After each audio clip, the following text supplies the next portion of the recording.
신약 성경 마가복음 8장의 말씀입니다.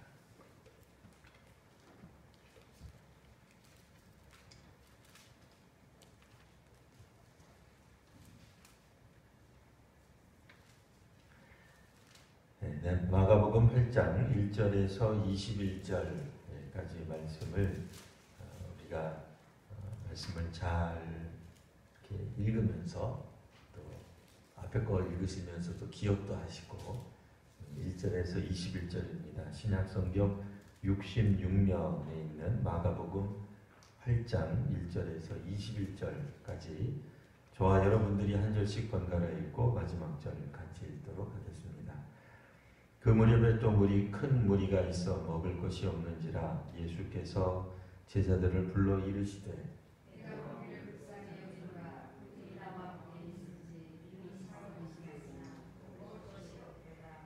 만일 내가 그들을 굶겨 집으로 보내면 길에서 기진하리라. 그 중에는 멀리서 온 사람들도 있느니라.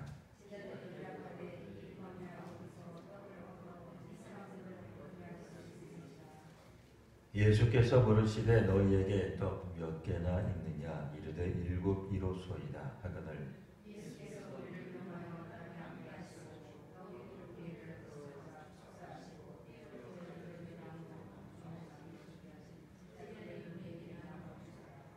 또 작은 생선 2마리가 있는지라 이에 축복하시고 명하사 이것도 나누어 주게 하시니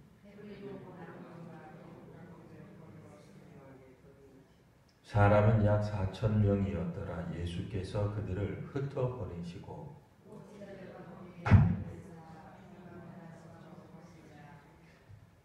바리새인들이 나와서 예수를 힐난하며 그를 시험하여 하늘로부터 오는 표적을 구하거늘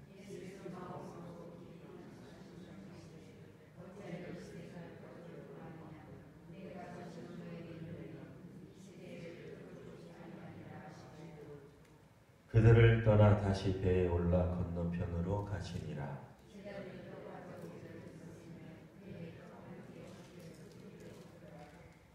예수께서 경고하여 이르시되 삼가 바리새인들의 누룩과 헤롯의 누룩을 주의하라 하시니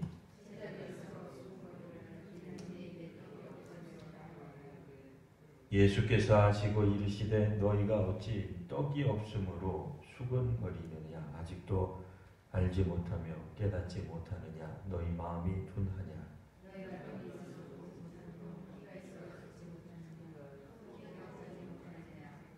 내가 떡 5개를 5,000명에게 떼어줄 때에 조각 몇 바구니를 거두었더냐 이르되 12이니이다.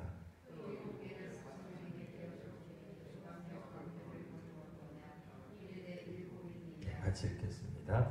이르시되 아직도 깨닫지 못하느냐 하시니라. 아멘. 오늘 말씀 가운데서 맨 마지막에 읽었던 말씀 기억나시죠? 맨 마지막 구절 뭐죠? 아직도 깨닫지 못하느냐. 그러니까 오늘 말씀의 전체적 주제는 제자들인데도 아직도 깨닫지 못하고 있다. 이런 이야기입니다. 그럼 무엇을 깨닫지 못하고 있을까요? 잠시 살펴보시면 일단은 예수님의 말을 이분들이 잘 못 알아듣고 있습니다.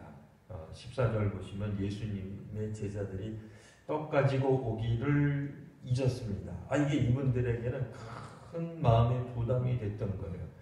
떡 가지고 오는 것을 잊었다고 하는 것을 이들이 알고 있었다라는 뜻도 됩니다.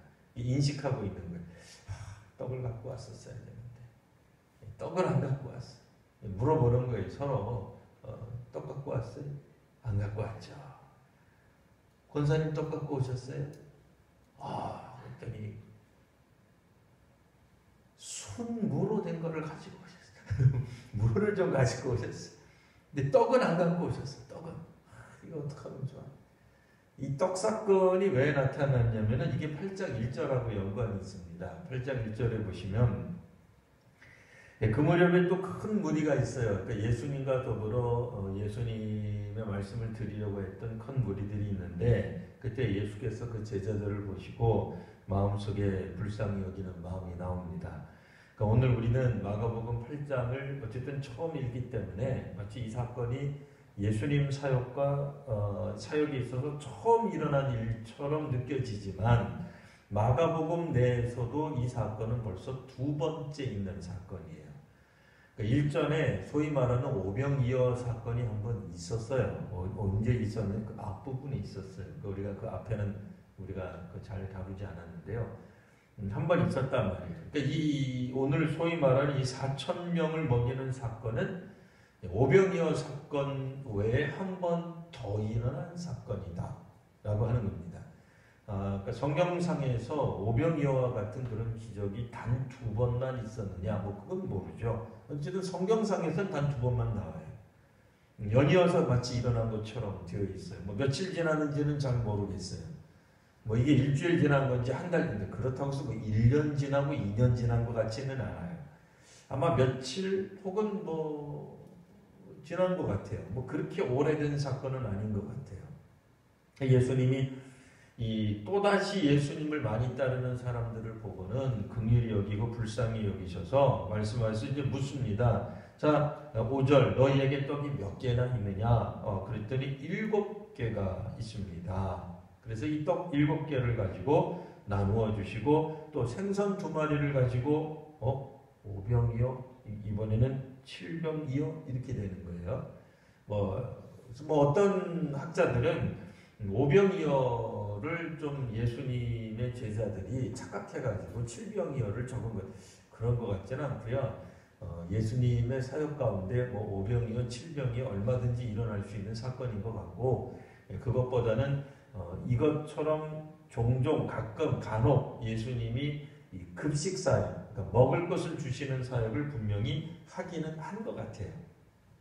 다만 이제 성경에서는 그게 그렇게 핵심적인 사건도 아니고, 다른 성경에 보시면 예수님이 이 먹는 문제, 먹는 거 가지고 따라오는 거 가지고 사람들을 약간은 조금 이렇게 경계하세요. 이들이 왜 나를 이렇게 쫓아오는 줄 아느냐? 먹는 것 때문이다 라고 얘기를 하세요. 그러니까 아마도 이 오병이어 사건이 일어난 이후에 예수님을 뒤따르는 사람들이 훨씬 더 많아졌을 것 같아요. 왜냐면 그들은 기적을 체험했잖아요.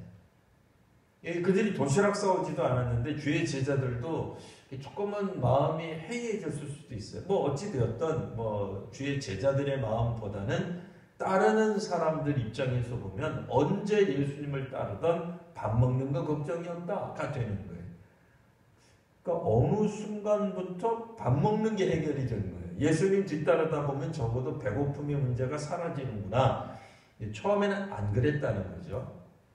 처음에는 어떡하든 이 음식을 누군가가 급식을 해줘가지고 그거를 나누어 먹든지, 예수님의 제자들이 음식 싸온 걸 가지고 나누어 먹든지, 아니면 길거리에서 우리식으로 말하면 라면을 끓여 먹든지, 많지는 않아도 조금씩 나눠 먹었다 그런다면, 오병이어 사건 때는 배불리 먹고도 남은 게 12강절이나 된 거죠.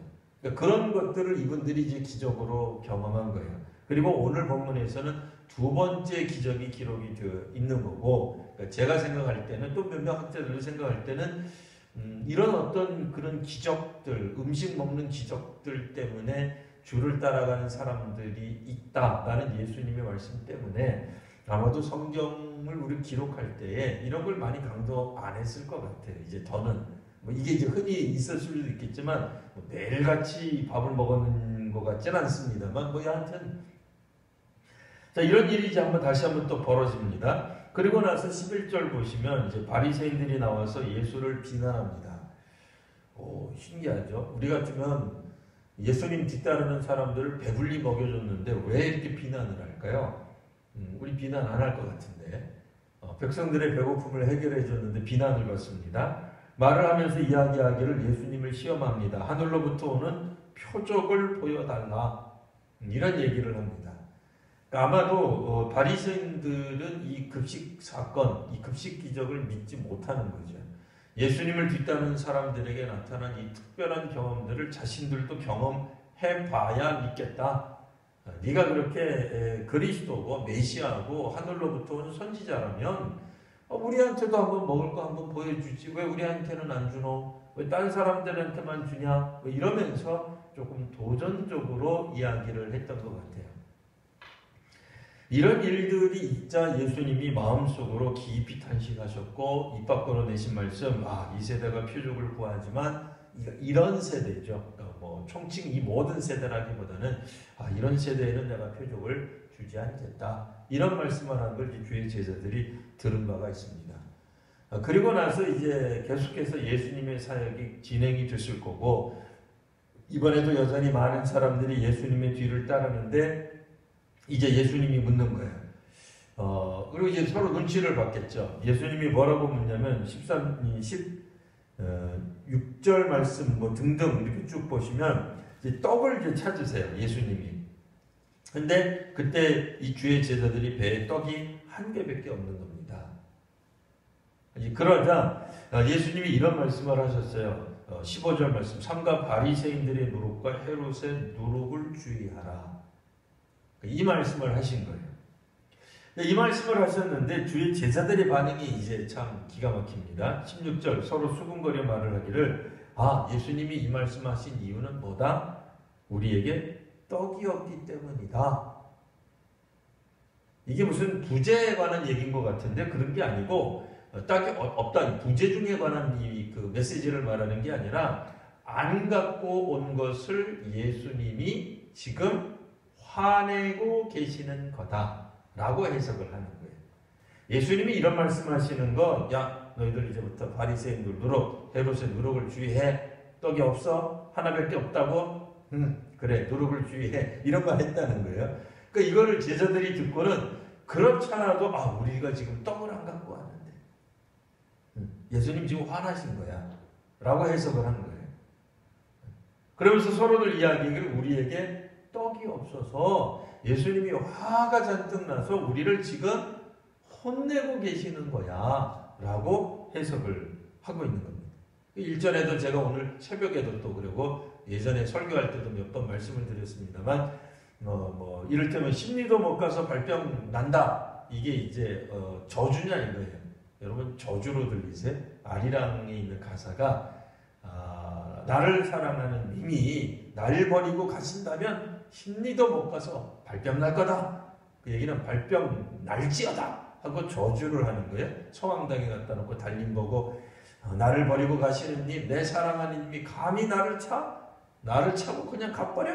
그냥 발병 나서 확 꽂아서 버려라 하고 온갖 저주를, 마녀처럼 흑맛을 부리는 것처럼, 아니면은 이렇게 지푸라기로 사람 만들었다가 막 찌르는 거 있잖아요. 그런 것처럼 그렇게 저주를 퍼붓는 거냐 이거죠. 아니면 좀 그렇긴 합니다만, 어떤 분이 일제 강점기 때 쓴 시 가운데도 나오잖아요. 지려밟고 가시옵소서. 그 말이 뭐예요? 밟고 가라. 집 밟고 가면 된다. 그런 뜻이에요. 나를 밟지 않고는 못 간다. 이제 그런 얘기. 지려밟고 가시옵소서는 밟고 가지 마라 그 얘기예요. 날 두고 가지 마라는 얘기예요. 심리도 못 가서 발병 난다는 얘기는 발병 날까봐 걱정하는 얘기가 아니라, 그런 일이 일어나서도 안 되고 그런 일이 일어나기를 원하지도 않으니 제발 나를 버리지 말라라는 얘기지, 발병에 초점이 있지 않아요. 근데 만일 이제 외국인이 한국어를 배웠다 그러면 어떻게 읽겠어요? 이 나라 사람들은 민요로서 사랑하는 사람이 떠나가면 발병 나라고 저주하는 민족이다. 이렇게 해석을 하면 얼마나 황당해요. 진짜 웃기는 거죠. 네? 사뿐히 지려밟고, 집 밟고 가라는 얘기구나. 한국어가 부족하면 그렇게 이해할 거 아니겠어요?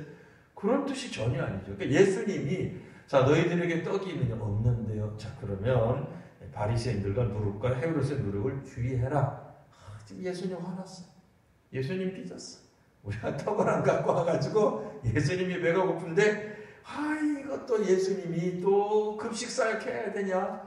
내가 이걸 하늘을 우러러 떡을 하나님 감사합니다 하고 또 나눠줘야 되냐? 내가 이거 언제까지 해야 돼? 너희들 왜 밥 안 갖고 오는 거야? 하고 화가 나서 하시는 얘기라고 제자들이 해석한 거예요. 오늘 본문이. 제자들이 깨달은 거예요? 못 깨달은 거예요? 못 깨달았죠.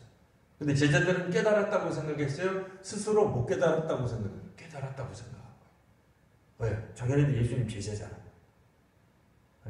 그 금식 사건이 몇 번 있었잖아요. 8장이 있었고 그 앞장에도 있었어요. 앞장에는 5병이요, 지금 8장에는 7병이요 사건이 있는 거예요. 그리고 나서 바리새인들이 나타나서 자, 하늘로부터 내려오는 기적을 좀 보여라. 예수님이 화가 나가는데 너희들한테는 안 보여준다 이랬잖아요. 그리고 나서 배 타고 가다가 너희에게 떡이 있느냐, 이제 그 생략된 형태로 있습니다만 제자들이 벌써 안 그러고 우리들 떡 안 갖고 왔는데 이거 예수님이 눈치채면 어떡하지? 근데 예수님이 눈치를 채신 거예요. 너희들 떡 안 갖고 왔지? 어떻게 하셨지? 그리고는 예수님의 뜻이 무엇이라고 그들 스스로 해석하게 된 겁니다. 그러니까 자기네들은 깨달은 거예요. 이거는 틀림없이 예수님이 우리를 지금 혼내고 계시는 거야. 왜? 그러니까 베드로 너 좀 떡 좀 갖고 오지. 그러면 이제 옆에 있는 베드로가 그렇게 안드레 네가 좀 갖고 오지. 서로 얘기하는 거예요. 그게 16절. 제자들이 서로 수군거리기를 이제 조용히 수군거리는 거죠. 우리에게 떡이 없어서 그런데야. 예수님 왜 화가 나셨디? 떡이 없어서 그랬대야. 그래서 얘기하는 거예요 지금. 예수님이 아시고 이르시되 너희가 어찌 떡이 없는 걸로 수군거리. 떡이 주제가 아니다. 그 얘기 하시는 거예요. 너희들 보고 여러분들이 떡을 안 갖고 왔다고 내가 뭐라고 그러는 게 아닙니다. 왜 여러분들은 아직도 깨닫지 못하고 마음이 둔합니까? 18절 말씀. 눈이 있어도 왜 보지 못하고 귀가 있어도 듣지 못하고 왜 기억을 못합니까? 그 얘기 하시는 거예요. 그 예수님과 더불어 살아온 사람들에게 있어서 필요한 건 뭐예요? 기억이 필요한 거예요. 과거 역사에 대한 역사라 그래가지고 고조선 시대 그런 역사가 아니라 예수님과 동행하며 살아가던 이게 이제 아직은 예수님 별세하시는 그 때가 아니니까 3년 꽉 채운 만 3년 때가 아니죠. 우리가 몇 년인지는 정확하게 우리가 잘 알기는 어려우나 적어도 한 1년, 2년쯤 지난 거예요. 근데 1년, 2년도 기억할 필요 없어요. 얼마 전에 예수님이 5병이어 사건이 있었고 7병이어 사건이 있었던 것만 기억해도 되는 거예요. 항상 예수님은 부족한 가운데서도 그들 속에 가지고 있는 그 조그만 작은 그런 것 재료를 가지고도 얼마든지 모든 사람들을 먹이시는 사건이 있었어요. 다만 예수님이 걱정했던 것은 먹음으로써 사람들이 예수님을 믿느냐, 그렇지 않아요. 우리의 배를 채워주면 필요를 물론 이제 오늘 우리들은 상담이나 교육학이나 선교학에 있어서 굉장히 중요한 주제 중에 하나가 사람들의 필요를 채워줘야 되는 거예요. 그건 있어요. 필요가 채워져야 그 다음에 교회도 보이고 성경도 보이고 예배도 보이고 보인다 그 얘기예요. 왜 그래요? 그거는 좀 이제 정확하게 표현할 필요가 있어요. 정확하게 표현을 해야 돼요. 이렇게만 말을 하면 사실은 틀려요. 사람들은 필요가 채워지지 않으면 아무것도 받아들이려고 하지 않기 때문에 애지당초 마음의 문을 닫기 때문에 사람의 필요를 채워주는 게 필요한 것뿐이에요. 예수님을 뒤따라갔는데 배가 고파서 허기져서 사람들이 돌아오면 하나님 나라가 그따위가 무슨 소용이 있어? 지금 내가 배가 고픈데 다음에 예수님이 저기 뒷선에서 집회한대요. 그럼 안 가는 거예요. 왜? 배고픈 경험 때문에. 자, 그럼 반대로 예수님이 매번 배고픈 경험들을 그러니까 해결해 주시면 사람들이 그러면 예수님을 열광하고 믿느냐? 이게 또 다른 문제죠. 열광하고 믿느냐? 배고픔의 문제가 해결이 됐고 그들의 소위 말하는 니즈를 필요를 채워줬기 때문에 하나님 나라에 더 가까워지느냐? 예수님은 그거 걱정하셨어요. 그렇지 않다라고 말씀하셨어요. 그거하고는 사실 관계없어요. 사람들의 필요를 채워준다고 해서 사람들이 훨씬 더 많은 영적인 것에 도달하니까 그거는 아니에요. 그러니까 처음서부터 아예 눈을 돌리지 않기 때문에 필요를 채워주자는 얘기이지 필요를 계속 채워주다가 보면은 예수를 믿는다. 그러면 우리는 매번 급식사역 해야지. 국수 말아줘야지. 이 동네 사람들, 가난한 사람들에게 우리 오시면 500원씩 드려야 돼. 밥도 제공해드리고 1,000원 곱게. 예전에 저도 그런 교회 다녀본 적이 있어요. 가서 한번 한때 봉사한 적도 있어요. 밥을 맛있게 해드리고 그때는 이제 몇백 원, 그래도 이제 그냥 드리지 않고 그냥 손에 넣어주지 않고 봉투에 탁 넣어가지고 드렸어요. 그분들이 예수를 믿느냐? 자신하기 어렵죠. 예, 믿지 않죠. 교회 안 다니죠. 예, 그것만 바라보고 다니시죠. 쉽지 않아요. 예수님을 수많은 사람들이 따라들었지만 예수님이 직접 하신 말씀이 저들이 나를 따르는 이유는 배고픔의 문제가 해결되기 때문이에요. 하늘나라에 대한 소망이나 뭐 천국 복음에 대해 귀가 열리는 게 아니에요. 그러니까 바리새인들이 말을 하기를 뭐 일전에 뭐 기적을 베푸셨다며 예수 그럼 우리한테도 한번 보여주지? 우리 앞에서도 한번 촥 하고 천상의 식탁을 한번 보여줘봐. 그 얘기하는 거예요. 기적을 한번 보여줘봐. 그러면 믿지. 근데 예수님이 보여준 기적으로 우리가 믿는 건 뭐예요? 어떤 기적 때문에 우리가 예수님을 믿습니까? 우리는 안타깝지만 나사로를 통해서 믿지 않습니다. 성경에 있지. 우리 앞에 나사로가 없잖아요. 우리 앞에는. 죽은 나사로가 살아나는 역사 없잖아요. 우리한테는. 예수님이 무리를 걷는 것 때문에 믿지 않습니다. 예수님이 보여줬던 그 수많은 천국에서나 가능할 것 같은 혹은 그런 어떤 기적들, 오늘 성경에 나와 있는 것처럼 바리새인들이 말합니다. 하늘로부터 오는 표적을 구합니다. 예수님 무리를 걸으신 적도 있고 죽은 자를 살리신 적도 있고 병든 자를 고치시기도 하고 없는 물질 가지고도 풍성한 사람들을 먹이시기도 했지만 그것 때문에 예수님을 믿는가? 그렇다면 오늘 이 시대에도 하나님이 우리들에게 주의 사역자들에게 믿음의 사람들에게 집사님들에게 권사님들에게 그와 같은 기적을 은사를 다 나눠주실 거예요. 사실 하늘로부터 오는 표적은 예수님이 십자가에 달리시는 거예요. 우리가 생각하는 그런 기적하고는 사실 좀 거리가 멀죠. 그렇다고 해서 여러분들은 이제 목사님이 한번 희생하는 걸 우리한테 보여줘라. 목사님 당신이 십자가 지는 걸 보여줘라. 너무 그렇게 하지 마세요. 쉽지 않은 얘기예요. 네. 하늘로부터 오는 표적이라고 하는 것은 문자 그대로 예수님은 그와 같은 것들에 집중하지 않았어요. 그러니까 예수님이 지금 이 떡에 관한 이야기를 말씀하고 있는 게 아닌데 주의 제자들은 우리가 떡을 안 갖고 와서 예수님이 속상해서 화가 나셔서 우리를 나무라고 계셔 라고 판단하고 결론을 내린 거예요. 놀랍게도 주의 제자들이 엉뚱한 해석을 합니다. 마치 한국어가 모자라는, 한국어를 이제 배우기 시작한 외국인이, 한국어가 사실 어려운 게 많잖아요. 우리말도 쉽지 않아요. 우리말도 어려운 게 많아요. 그런 것처럼 오해하는 것처럼 엉뚱하게 오해를 한 거예요. 오죽하면 예수님이 마치 안 믿는 사람들 혹은 주를 따라다니지만 엉뚱한 것을 따라다니는 사람들에게 말씀하셨던 것 같은 그 얘기를 하시잖아요. 왜 아직도 알지 못하느냐? 눈이 있어도 왜 보지 못하느냐? 귀가 있어도 왜 듣지 못하느냐? 21절, 19절 보시면 떡 5개로 5,000명에게 나눠줄 때 몇 바구니가 남았더냐? 12입니다. 20절 또 7개를 이번에 한 거죠. 8장에서 한 거죠. 7개를 4,000명에게 나누어 줄 때는 몇 광주리가 남았더냐? 7광주리가 남았습니다. 이르시되 아직도 깨닫지 못하느냐? 그러니까 바리새인들의 누룩을 가지고 이제 빵을 만드는 거죠. 헤롯의 누룩을 가지고 빵을 만드는 거죠. 그럼 도대체 어떤 누룩을 쓰라는 건가? 우리식으로 말하면 외간장 써야 되냐? 진간장 써야 되냐? 조선간장 써야 되냐? 그런 거 가지고 예수님이 말씀하신 거냐 말이에요. 아니요. 그런 거 아니거든요. 근데 엉뚱하게 그거라고 믿는, 근데 놀라운 거는 이들이 누구냐? 예수님의 제자들.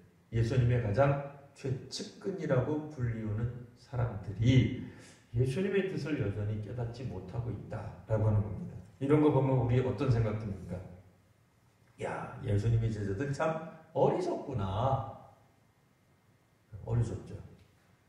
조금 더 확대해 볼까요? 예수님 바로 옆에 있었던 제자들도 이렇게 어리석었으면 우리들은 어떨까요? 우리들도 어리석어요, 사실은. 신앙 가운데. 우리가 신앙적으로 맞다고 판단하고 이게 맞는 해석이야 라고 하지만 얼마나 우리들도 어리석게 해석하는 게 있을까? 사람들과의 대화 가운데서 저 사람은 저런 뜻으로 말한 거야 라고 얼마나 어리석게 해석하는 것들이 있을까? 그러니까 제자들이 예수님 미워한 게 아니에요. 예수님 사랑했어요. 예수님 존경했어요. 예수님 따랐어요. 예수님을 그리스도로 알고 따라가면서도 예수님의 뜻을 잘 이해하지 못했어요.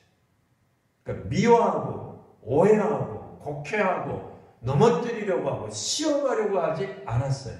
사랑해도 이해가 안 됩니다. 하물며 바리새인들에게 예수님이 주의 사역을, 주의 표적을 보여준다 한들 그게 표적으로 보이겠습니까? 보이지 않았겠죠.